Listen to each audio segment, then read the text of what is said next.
The plain manila envelope Trevor Whitaker carried in his hand felt like it weighed a ton. With his world teetering on the edge of complete and utter collapse, the contents of that package felt like a huge milestone around his neck and life. Just 27, his life had been nearly perfect to this point. It was on a path that most would envy and some would kill for. He had already made more than enough to pay off his home and still afford several fancy toys. As financial analyst for a conglomerate of corporate investors, Trevor was not only well-liked, but also well-connected. On top of that, for the last 3 years he had been successfully wooing Nancy Aubert, the only child of Kathy and Robert. 14 months ago, Trevor and Nancy, as everyone called her, fell head over heels in love, and now their wedding was just 6 weeks away. His future father-in-law was the CEO of Sterling Industries. Just to have Robert mention your name was tantamount to a job offer in some circles. After easing out of his Porsche Carrera, Trevor headed up the lighted walk to the front door of Aubert Manor. His body was tense and all his recent nightmares seemed to lurk, ready to pounce from the surrounding darkness. "I can't believe it's only been 3 friggin' weeks. Feels more like 3 years, he bitterly muttered to himself. Pausing to look up into the heavens beyond the stars, Trevor mentally questioned, "God, what did I do to deserve this? Which one of my long-forgotten indiscretions pissed you off enough to warrant this final retribution?" As he pressed the doorbell, its faint sound made him think, this must be how ancient warriors felt when preparing for a hopeless battle, one in which there would be no winners. As Trevor waited for the door to open, his mouth was dry and he couldn't seem to catch his breath. The moment of truth had arrived. Trevor's fears were now a reality. Memories of that fateful day caused his stomach to feel unsettled as he recalled the events. On that fateful Monday morning, a very important client had called, requesting an emergency meeting in another city 2 hours away. He had given Trevor the details and the name of the hotel where he was staying. Trevor immediately cleared his calendar while gathering the information needed. In order to meet his client's busy schedule, Trevor decided driving would be quicker and less risky than going to the airport, catching a flight, and renting a car. But facing a long drive put him under a lot of pressure and blew the rest of his day. Set up in a partially secluded alcove off the hotel's main dining room, the meeting went well. After taking all the information Trevor presented, his client rushed off to catch a flight. Even with the 2-hour drive, Trevor realized by hurrying he could still get back in time to beat the afternoon rush hour. That alone would cut an extra hour off his workday.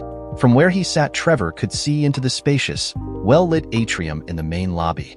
While putting away his material, a movement through the garden area caught his eye. It was one of those things that for some unknown reason you turn your head to get a closer look. Trevor's world suddenly turned upside down and his eyes widened when he spotted Kathy, his future mother-in-law, walking towards him. His internal alarms were going off like crazy as Trevor watched her intimately clutching the arm of a man he didn't immediately recognize. As they got closer, Trevor realized it was Kenneth Undahl, her husband's biggest competitor. As luck would have it, a few moments later Kathy and her male companion were seated just a few tables away. Trapped, Trevor hurriedly scanned the room, quickly realizing he would be in full view no matter which way he tried to leave. With a sick feeling, but discretion being the better part of valor, Trevor finished packing his equipment in hopes of an opportunity to slip out of the building unnoticed. Trevor was extremely agitated by his present circumstances. Unable to make an escape, he spent the next few minutes cautiously observing them holding hands, kissing, giggling, and whispering little secrets to each other. With an adrenaline surge, reeling fear swept Trevor's body when he noticed the lunch crowd was beginning to thin out. When the server arrived to take their orders, Trevor was able to hear every word.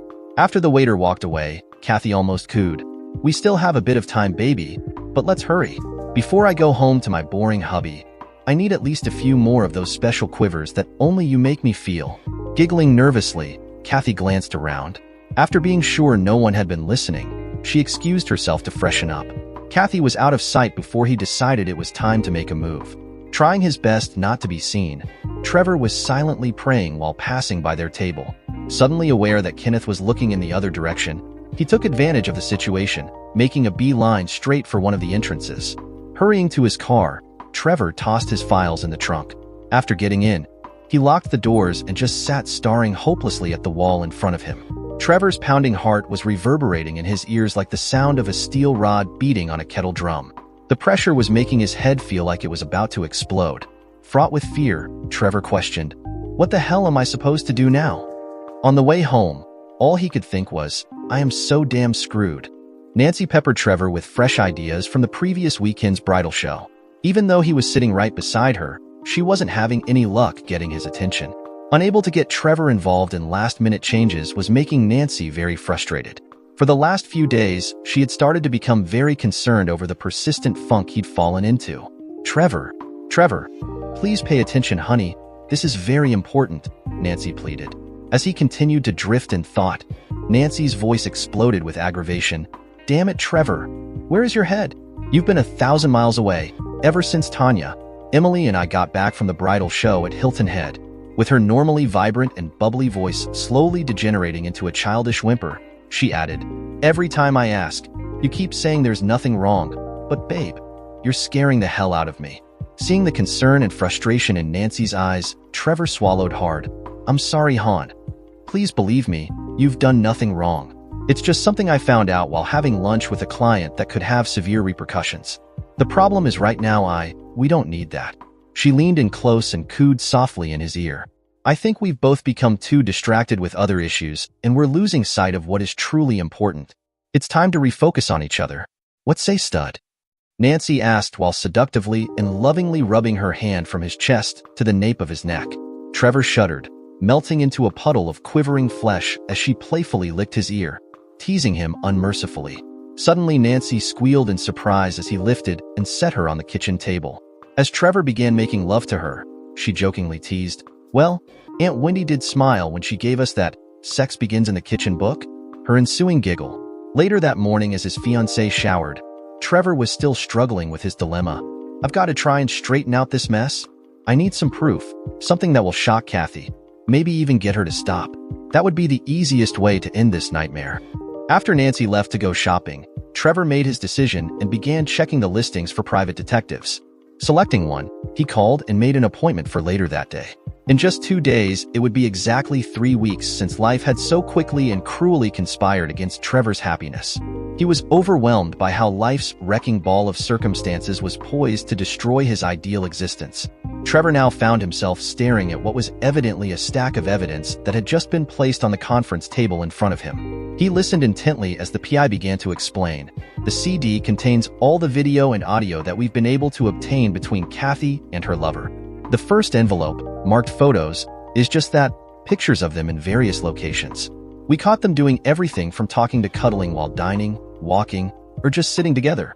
The second envelope contains photos of them in various sex acts. The third and final envelope contains a printed transcript of the audio which included all conversations between them that our investigators were able to record. Dynamite, that's exactly what it reminds me of. A stick of pure dynamite. So damn small and harmless looking while so potentially explosive. No, in this case, it's more like a nuclear warhead, Trevor thought as he reached for the audio transcript. The printout completely obliterated any possible doubts that Kathy was having an affair or whom she was having it with. While reading the report, Trevor was shocked to discover the consistent verbal disrespect that Kathy showed towards her husband when talking with her lover. He was stunned not only by their jokes about Robert's performance in and out of bed, but also by her professed ability to control her husband. Kathy was effectively bragging about leading Robert around by the nose. However, it had been Trevor's experience when around them that Robert was firmly, but lovingly in control. Since they had always seemed to respect each other, Trevor was amazed at how easily she deceived everyone. As he continued to skim through the transcript, Trevor noticed the PI had caught them getting together at least 4 times in less than 2 weeks to have sex. Damn, he thought while shaking his head. Considering their ages, she and Kenneth are worse than a couple of rabbits. A highlighted portion of exchange between the couple suddenly caught Trevor's eyes. Kathy, when are you going to file for divorce, baby? I can't wait until you're all mine. As he read her reply, Trevor could just hear Kathy's New England accent. Ken, I told you. We have to wait until after Nancy's wedding. That way she won't get hurt as much. Besides, for now, you're getting all the sex. By the way, you're the only one since my husband, Mr. Wonderful, hasn't seen me for a month. And you can rest assured that he won't ever again if I can help it. Oh, Kathy, I do love you. Well, sexy man, I love you too. Trevor's heart beat wildly as he began to grasp the depth of his predicament. He was just starting to fully understand her impact on his life as well. What didn't make sense? How could Kathy even consider dumping Robert for that greasy slime ball, Kenneth Undahl? Sighing deeply, Trevor dropped his head in dejection while muttering, Where Robert's concerned, I've got no choice. He's been good to me, treating me like a son. Robert deserves to know. But there's no way I'm going to look at the visual evidence.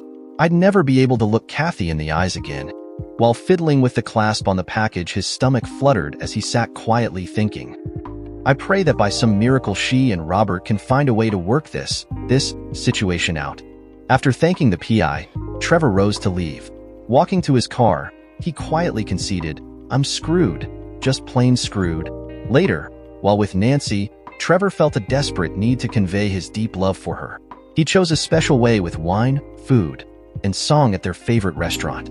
Afterwards, Nancy conveyed her deep love all night long. As the sun came up, he just smiled when Nancy said, "Damn babe, keep this up and I'll have to cancel my plans for the spa this weekend with the girls. This will be the second time Tanya, Emily, and I have been out together in less than a month anyway." Or, she purred seductively, "Do you just want to save everything up for when I get back Sunday?" "No, hon, go ahead with your plans.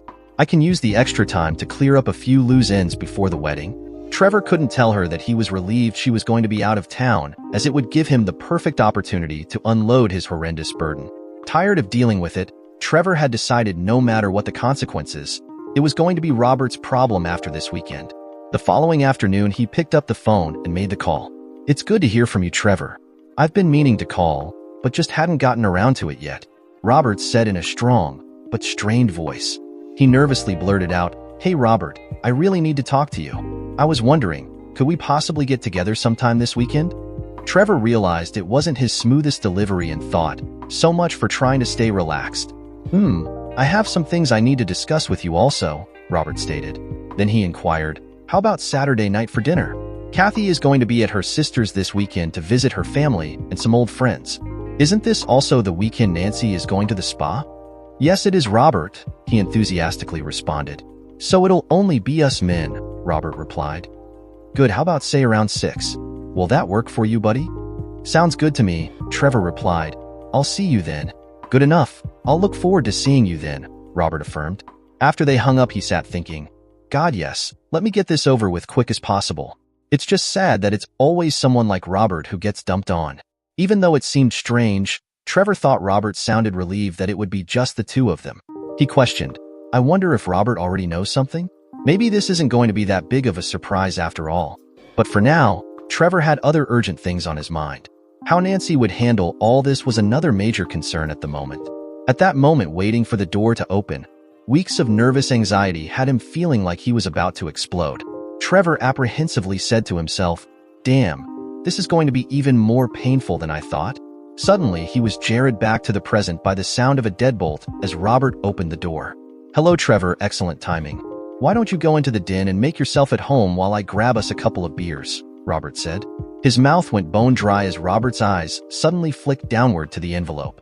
Before Robert could ask, Trevor quickly replied, "Thanks, I could sure use one." At the same time thinking, 6 would be better with a big shot of bourbon, but I'll take whatever I can get.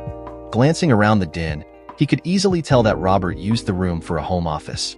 Moments later, his host returned with their beers. After shaking hands and exchanging a few pleasantries, Robert walked around to the other side of his desk and sat down. He could tell by the way Robert dropped into his chair that Nancy's father was deeply troubled by something. "I bet he already knows," Trevor thought. Robert slipped on his glasses and leaned forward to read the name on Trevor's envelope, now lying on the desk in front of him. "It would appear you already know," Robert said in a wooden voice. "How did you discover the situation?" "I stumbled onto it completely by accident." Before Trevor could answer, Robert continued, but with sudden anger, "Damn it, the simple fact you know should make me feel better, but it doesn't. With a lot of very important people scheduled to be here over the next few weeks, it was imperative to inform you. I had no alternatives considering the strong possibility of public exposure that's hanging over us. Honestly, Trevor, I am amazed this hasn't already made the gossip columns. I'm just sorry that both of us have to deal with the pain and fallout of this sleazy mess," Robert said as he stood and walked over to a large picture window, overlooking a huge pool and patio area below. He continued, "Trevor, dealing with this has been very difficult for me. Trying to figure out what to say, and to whom has left me so damn frustrated I could spit nails." Just as he finished speaking, Robert's words were emphasized by his fist slamming into the window frame, which caused Trevor to jump. "Sorry," Robert snapped, "but damn it. It's hell watching my family fall apart right in front of my eyes, especially when there's nothing I can do to prevent it. I knew it would be a case of damned if I did and damned if I didn't, no matter what. What could I say to Nancy that would help? What should I say to you? With your current marriage plans and all, I feel like a heel as it is. On top of that, I've been loaded with problems at work. Now this mess at home, I've been really tense lately. Trevor nodded his understanding, even though he felt like an intruder trespassing on Robert's turmoil. But I know how Robert feels in spades, Trevor thought. I'm not even married yet, and my future family is already in a major crisis. Worse yet, the evidence that could destroy my future mother-in-law is laying right here in front of me. In spite of that, Robert seems more concerned over my feelings than his own. He's probably known about this from day one. When I first saw them together, Robert, I couldn't believe my eyes. After my insides had finished twisting into knots, I almost wished I hadn't found out. I've been going nuts trying to figure a way to tell you. Since I know how much you love her and how close you are, I realized you wouldn't believe me without proof. Reluctantly, I felt I had to hire a PI and have them followed. He was able to secure audio and video, but I purposely haven't looked at the visual evidence. I've only read parts of the transcript. They are damaging enough. Robert returned to his chair and slowly eased into it. Still lost in thought, he absent-mindedly reached over and lightly ran a finger around the base of his ornate desk lamp. Suddenly, his eyes flickered between the label on the envelope and Trevor's face, momentarily pausing to study each. Trevor, there's probably more dirt in that package than any one person could ever want. Then with a sigh, Robert added in afterthought, or not want to see in a lifetime. After taking a moment to collect his thoughts, Robert continued, she didn't realize I overheard her on the phone one afternoon in the den. Upon hearing that conversation, there was no doubt in my mind what was going on. For the next few days, I was forced to do some serious soul-searching. The rest, Robert said, is history, as he animatedly pointed to the envelope in front of Trevor.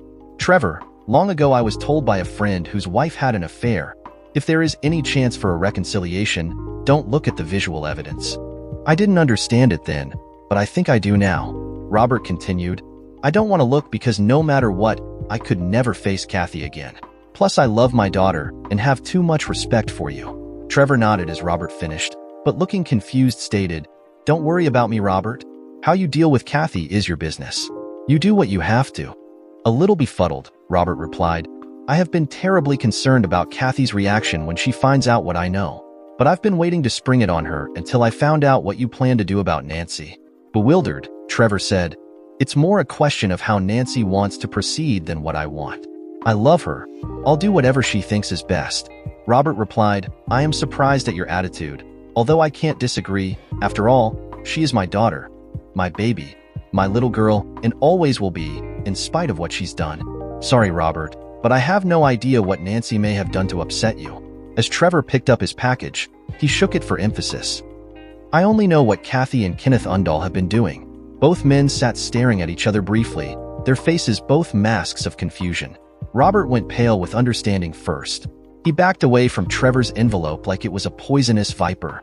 His voice became a strangled gasp, stammering, No, not Kathy. I'm talking about Nancy and her lover, that country western singer, Bart Greenwald. What are you talking about? What are you saying? What is this about Kenneth Undall and my wife? Trevor was confused. What are you talking about, Robert? It's not Nancy that's having an affair. It's Kathy. The look of sorrow and pain on Robert's face forced Trevor to grasp the unthinkable. As Trevor's hand lost its strength, the package dropped, landing with a plop on the edge of Robert's desk. With a sad face, Robert reached into a desk drawer and pulled out a package similar to Trevor's, complete with identical name stamp. In a desolate voice, he said, By the way, Trevor, like you, I've only read certain portions of the transcript. Since she's my daughter, I couldn't bring myself to look at the rest. TMI is what I believe you kids call it. Pain more tangible than any his body had ever endured coursed through Trevor. Nancy, my Nancy, is screwing around, but we are supposed to be getting married, Trevor said as he stood and stumbled backwards while shaking his head in denial. As tears began to fall, Trevor almost tripped twice, staggering blindly towards the direction of the downstairs bathroom. Although he made it in time, his stomach didn't feel any better afterwards. In spite of still being lightheaded, when the room finally quit spinning, Trevor stood.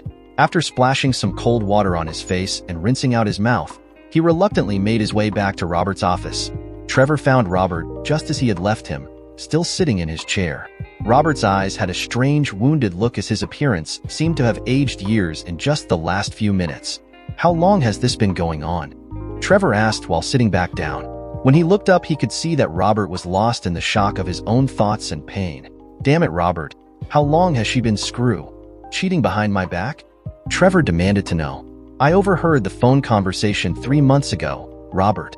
Overriding feelings of desolation, Robert looked up at Trevor and demanded, "How long has Kathy been cheating on my butt?" Trevor shrugged. "I first saw them together about 3 weeks ago, but they appear to be very familiar with one another. So, your guess is as good as mine." Robert pushed the package across the desk to Trevor and said, "Son, I don't care what you do with it, but it's yours now. I'm just sorry that this has happened to both of us." Picking up the envelope, it felt 1,000 times heavier to Trevor than the one he carried in earlier and had just slid across the desk to Nancy's father. "Robert, I felt there were a few things in the transcript you really needed to see. I made sure they were highlighted." Since he didn't respond, Trevor wasn't sure whether Robert heard him. A few moments later, Trevor stood, ready to leave, when he heard Robert say, "Sorry, Trevor, but you have some nasty surprises in your package too." "Goodbye, Robert," Trevor answered. "Goodbye, Trevor, if you don't mind. I'll let you see yourself to the door," Robert almost whispered. As he drove away from the Aubert Manor, Trevor said to himself, "I was correct. I'm completely and royally screwed. Why Nancy? In God's name, why?" Then in a flash of anger, he suddenly realized, I bet Nancy's with her lover right now. Tightly gripping the steering wheel and staring straight ahead, Trevor's mind was going even faster than his car as it sped through town, headed home. In a burst of reality, Trevor was startled out of his zombie-like state by the sound of a blaring car horn. Without thinking, Trevor had run a red light, just barely missing another driver. Quickly pulling to the side of the road, his heart beat wildly as he cursed himself under his breath. "Shit, you stupid moron. Get your head out of your butt, or you'll end up getting killed." Trevor took a moment to get his bearings and began to slowly calm down. Still a few miles from home, he remembered a parking lot just down the road that butted up to a dance club Nancy had brought him to on occasion. A few minutes later, Trevor parked his car in an isolated corner of that same parking lot as he tried to unwind. In spite of his pain, Trevor found himself unable to resist and began glancing through the transcript. Even though a bottle of water was helping quench his thirst, it was unable to flush the bile taste left by the reading material. Tears rolled down his face as the reality expressed on the pages began to sink in. The 4 times Nancy and her lover had been caught together were so vividly described, it caused his grief to grow and spread like cancer. Trevor could just hear Nancy's lust-filled comments as her voice rang in his ears as he read. "Yes, Bart, screw me, lover." Every word she had used to encourage her lover, Trevor had personally heard hundreds of times before. Each one now pierced his heart like an arrow. Reeling in misery, Trevor lost track of time and looked up in shock to find the parking lot had filled up. A group of people were amassed at the front door of the club, waiting to get in. The music from the club brought to mind the last time he and Nancy had been here. Trevor could still see, this is so erotic. In the back of his mind, Trevor knew that getting home was tantamount to being able to relax and take the time to think things through. So after shaking free from his nostalgic interlude, he began rapidly flipping through the remaining pages. Suddenly, like a moth to a flame, his eyes were irresistibly drawn to a highlighted section of conversation. "Damn it, Nancy. After this weekend, I'm going to feel very slighted. In spite of how much I want, the only other time I get before your wedding is when you go to the spa. Believe me, Bart, that isn't going to be our last time. After my honeymoon, you and I are going to find ways to get together a lot more. You're too damn hot, and after this weekend, baby, there's no possible way I'm going to give you up. So don't worry. For a long time to come, you'll be getting more of me than you can handle. Trust me. I've got everything under control. It will all work out. Baby, I do trust you, and I can't give you up either.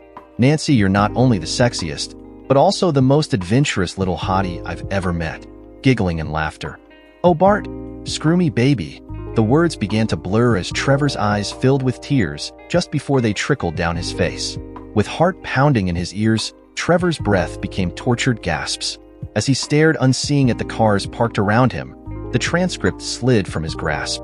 His world shifted as Trevor's life with Nancy crumbled under the weight of his pain and loss.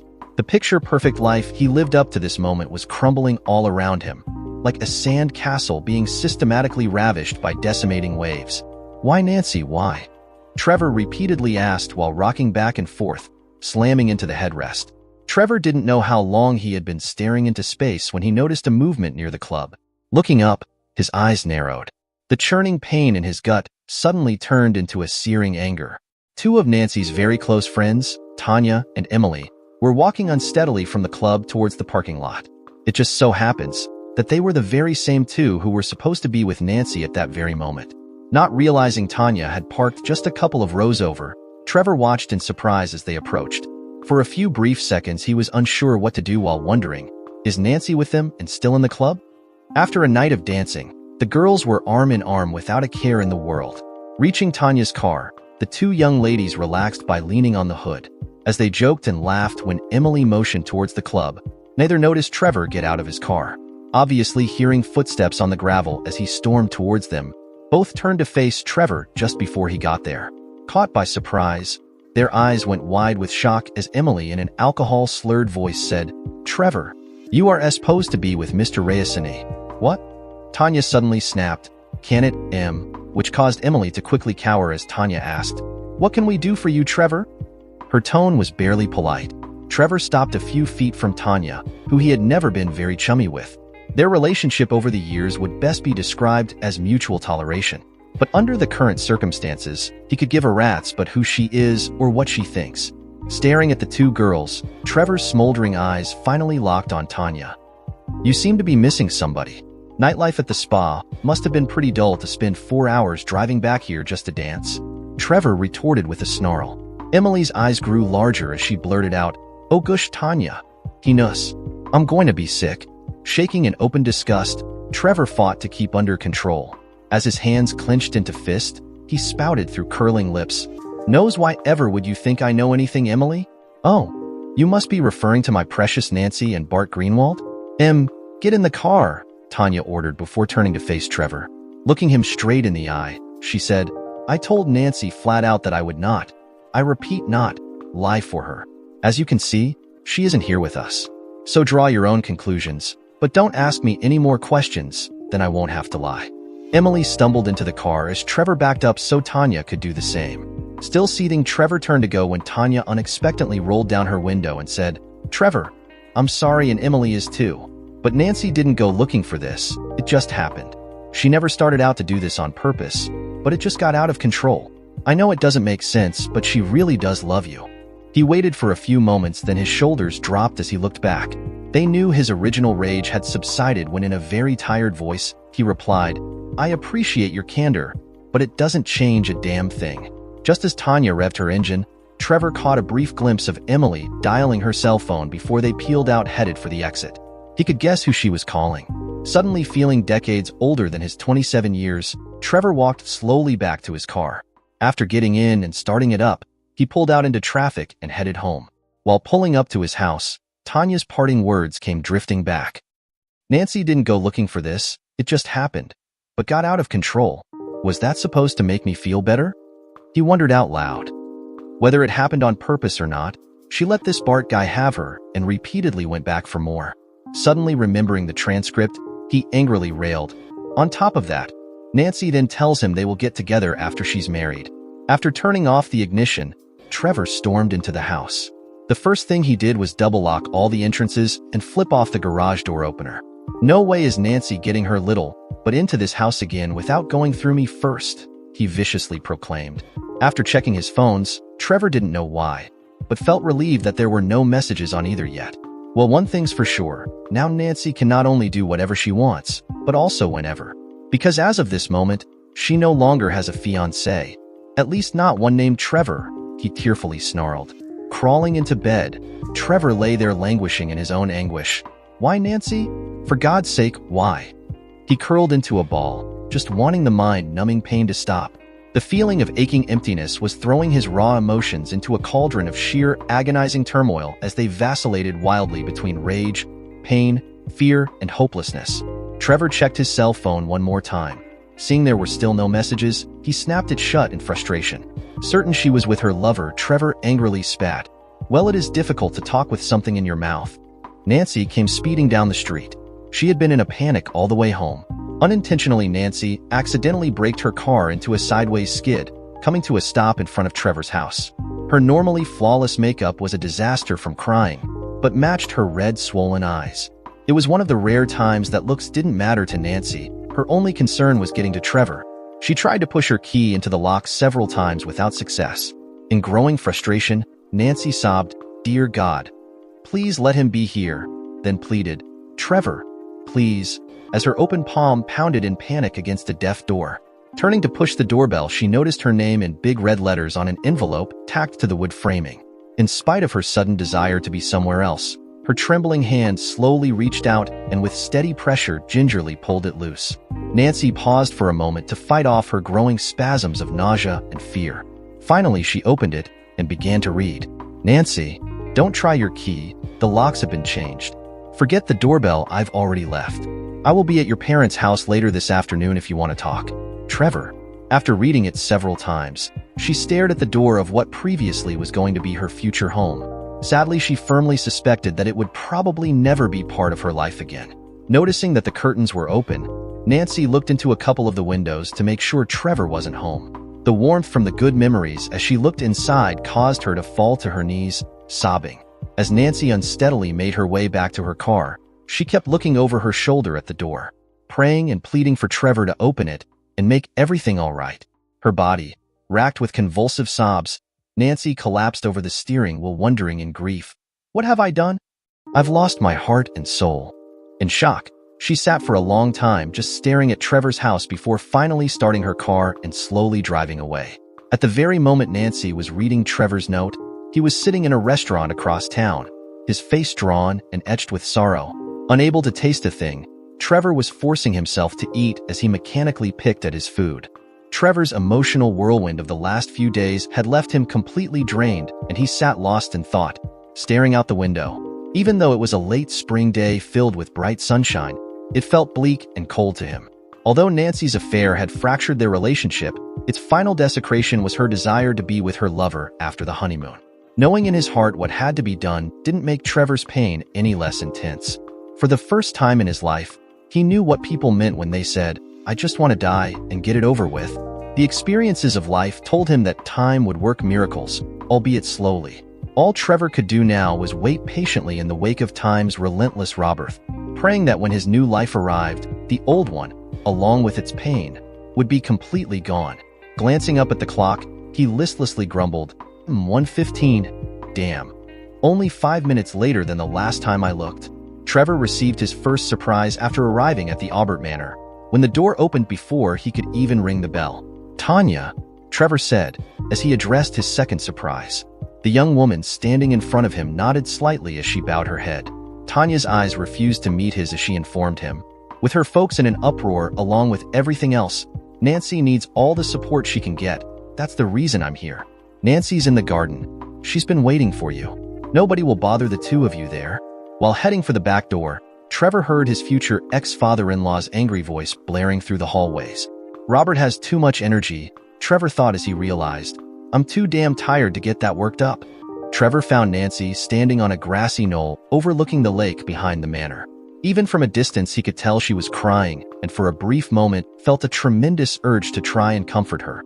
Then remembering Nancy's actions had all been of her own choosing, Trevor paused and thought, having to pay the piper really sucks. Taking a hard look, he couldn't help noticing her hair and dress were a disaster. For some reason, the fact she was hurting didn't make Trevor feel the least bit better, even though the thought crossed his mind that it should have. When just a few feet away, he stopped and said, "Nancy, I'm here, but I don't know for how long. So if you've got something to say, make it quick." She visibly stiffened at the tone of his voice, but between her fear and shame, she couldn't turn around. "Trevor, I'm so sorry.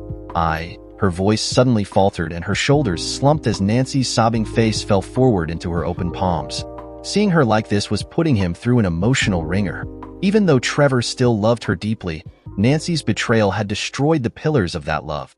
In a strained voice heavy with irritation, he asked, "Will you please face me?" She shook her head and replied, "I can't.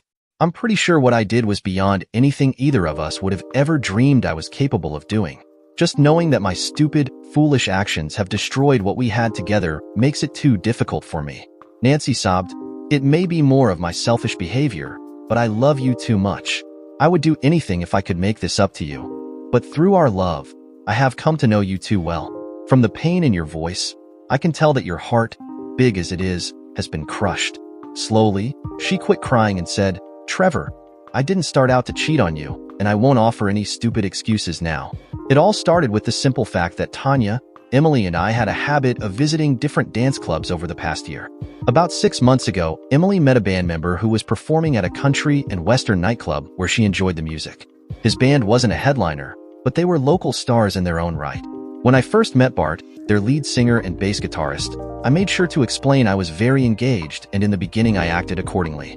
Over the ensuing months, we kept returning to the same club because Emily wanted to see her guy and listen to their music. That turned out to be the biggest mistake of my life. I became good friends with Bart, too good it turns out, as our teasing and flirting slowly turned sexual in nature. One night about 3 months ago, we stayed and helped the band pack up after the club closed. I suddenly found myself all alone with Bart when Emily took off with her guy and Tanya went with the other 2 members. The next thing I knew, Bart and I were kissing. That's all that happened that night, but on the way home, I found myself confused, ashamed, and at the same time, embarrassingly excited. Both girls kept telling me I needed to cool off and get away from Bart. I knew they were right, but for the moment, the thrill of the forbidden was enough to keep me playing with fire. I was so sure I could control it. How could I have been so stupid?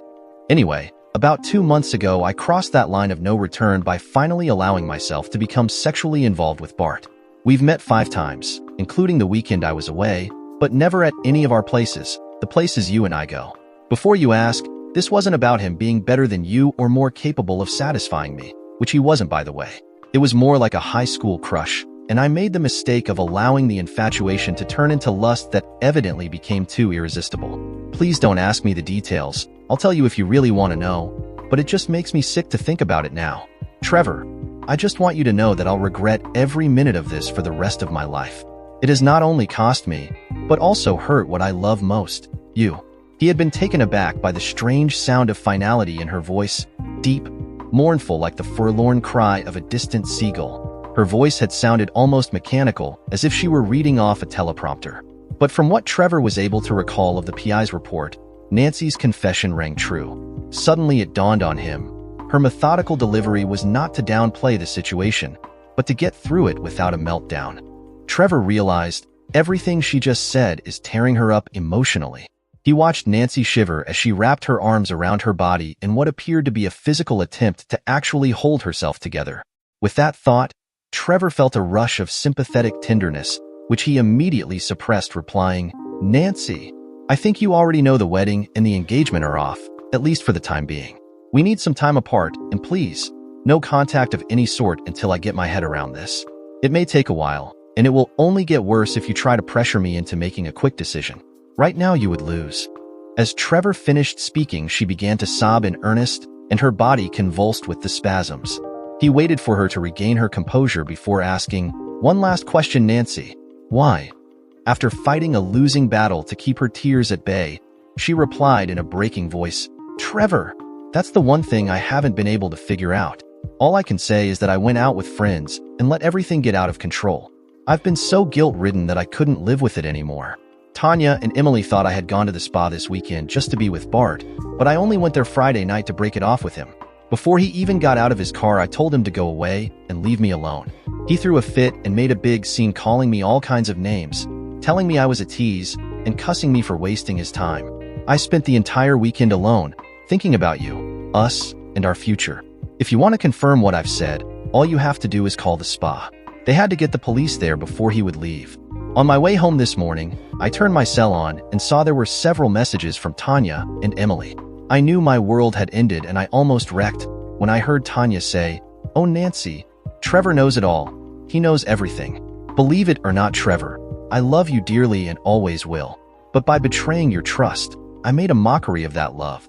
Now I get to live with the gut-wrenching pain while reaping the bitterness of what I've sown. You will never know how much, but believe me, I am so sorry for what I have done. Yes, it was an exciting rush, but now I know it wasn't worth losing you, the man I truly love. Trevor had not been able to shake her words from the transcript out of his memory, and now couldn't resist smirking as he sarcastically mocked, Yeah, I'm glad you're so sorry. Evidently sorry enough that you'll find a way to get back with good old Bart after the honeymoon, and not just once, but more than he can handle. Reacting to a wave of grief-stricken shame, In a shrill voice, she hysterically shrieked, "Oh God, no. I'm so sorry." Yes, I told him that, but it was only in the heat of passion. I knew how wrong it was the instant it left my mouth because I didn't mean a word of it. I knew I wanted. Trevor immediately interrupted, "Enough, Nancy," not caring to hear any more as he stepped forward. "There is absolutely no need to make this more difficult than it already is. Just give me back my ring and I'll be on my way," Trevor firmly said in a voice devoid of emotion. In total despair, she finally realized it was over. Nancy had truly lost him. With her head still turned, she held out her arm and with trembling fingers handed him her engagement ring. After taking it, Trevor said, "Nancy, you have a few more of my things that I would like back." In a small and scared voice, she quietly replied, "I'll have Tanya bring over everything I have.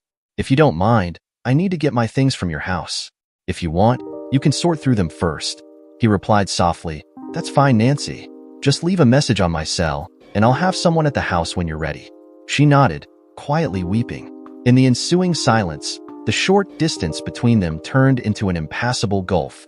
He finally broke the spell with, "Goodbye, Nancy." As Trevor turned and began to walk towards the house, Trevor heard a strangled sob followed by, "Goodbye, Trevor." Tanya looked up as he opened the door. Trevor could see the last bit of hope fade from her teary eyes. After crossing the room to kiss him on the cheek, she whispered, "I'm so sorry." After a sympathetic shrug, Trevor headed for the front door and from behind him heard Tanya say, "Oh, Nancy." Her strained voice was almost hoarse as he heard Nancy cry out in pain, "My God, Tanya, I've lost him. I've lost my love. I've lost Trevor." As he opened the front door, Trevor heard Robert Aubert's aggravated voice clearly say, "Kathy, just give it a rest, at least for a few days. Then I will look for a good marriage counselor or something." After closing the door behind him, Trevor started down the steps, shaking his head thinking, "I don't know how, but that sounds like a possible reconciliation to me. I guess it's understandable considering they have more than 20 years together. If Nancy and I had that kind of investment, maybe things would be different. But now, well shit, who gives a rat's shit?" Trevor gazed at the Aubert manor for what he felt would probably be the last time, then said to himself, "I was right that first day. I am completely and royally screwed." Weeks later, Trevor felt in a quandary when he experienced yet another of those memorable moments where his strong feelings for Nancy painfully surfaced once again. What immediately came to mind was an old Bee Gees song, "How Can You Mend a Broken Heart?" Everywhere he turned there was something that reminded him of her. To her credit, Nancy had not attempted to make contact, thereby giving Trevor the space he had requested. But no matter how hard Trevor had tried, he just couldn't get past the casualness of her betrayal. After weeks of struggling, Trevor came to a painful conclusion. In order to move on with his life, he would have to relocate. And it would have to be a place that held no memories of Nancy. Thankfully, the structure of his business was such that it would allow Trevor all the flexibility needed, without impacting his clientele. A few days after making that decision, he finished packing for his move to the coast. Trevor wanting to tell Nancy goodbye and tried to call her that night before he left, but she didn't answer. As his only remaining recourse, Trevor sent an email to inform Nancy that for the foreseeable future he wouldn't be back. She never returned his call or email. Trevor's decision to relocate proved to be a good one, and he slowly began to recover and move on. Over the next few months, Trevor started dating a nice young lady named Karen Rossi. He was quickly captivated by her smile, wit, intellect, and finely toned body. When they both decided to take the relationship up a notch, Trevor sat down with her and explained the baggage he still carried. After hearing his story, Karen understood his feelings, but now knew that in order to win his love, she would have to slowly and gently help him expand all his boundaries. It turned out to be just the thing Trevor needed to learn how to trust and love again. Having just celebrated the second anniversary of their first date, Trevor and Karen were now into an extremely happy and loving relationship. The depth of their love and commitment was obvious to everyone around them. Karen had met Trevor's parents, but he had never been able to get together with her mother even though he'd spoken to her several times on the phone. Her father had passed away when she was a little girl. Now that Karen's mom, Tegan Rossi, was flying in to see her daughter, Trevor was finally about to meet her. While holding tight to Trevor's arm, Karen searched the sea of faces pouring through the security gates. All at once, she started jumping with excitement, waving her arms and yelling, "Mom, over here." Trevor watched as a dark-haired woman with sunglasses sitting on top of her head suddenly waved back. She made her way to them and, even though wearing a light flower dress, lifted Karen up in a big hug. Tejan took the time to admire her daughter at arm's length before finally saying, "Baby, you look good. I'm glad to see you've been taking care of yourself." Karen quickly chimed in, "Mom, this is Trevor, the man I love." After tentatively extending his hand, he was caught by surprise when Tejan stepped forward and grabbed Trevor in a bear hug. He squeaked out, "Nice to meet you, ma'am." With her eyes narrowing into slits, the small, wiry woman stepped back and stared at Trevor intently. It made him feel very uncomfortable until she said, "Trevor, all I ask is that you treat my daughter well, and both of you do everything you can to ensure each other's happiness." He pulled Karen tight and replied, "I will do that, ma'am. I promise you." The intense look on Tejan's face gave way to a huge smile as she responded, "I've been informed that in spite of your youth, you are an honorable young man with strong convictions and the courage to act on them. I was also told that once I met you, all my concerns for my daughter would be put to rest." Her daughter asked, "Mom, what do you mean? I've told you a lot of great things about Trevor, but don't recall ever saying anything like that." "You didn't, Karen." "I did," came a strong male voice from behind Tejan. A stranger walking up behind her continued, "And I think I can speak from experience." Tejan turned slightly to look up at the man and said to her daughter, "Honey, I know that this is a total surprise, but as of last night, I want you to meet my fiancé, Robert Aubert." Trevor didn't utter a sound other than a slight gasp as he stood with an open mouth, just staring in shock. Stunned Karen watched as Trevor and Robert locked in a strong embrace. Tejan smiled and said, "As you can see, daughter, the man you love already knows Robert. It turns out that they share a long and interesting history. Destiny, it would appear, intends to have them continue it." As they looked at their smiling men, Karen's mother hugged her and said, "It seems we're the lucky ones. We get to share it with them." Trevor nodded and replied, "I agree, ladies. But for now, let's get the luggage and find a quiet spot to eat lunch. Then, Robert and I can catch you ladies up on the rest of the story." Dear listeners, please share your thoughts in the comments section below and don't forget to like, share, and subscribe.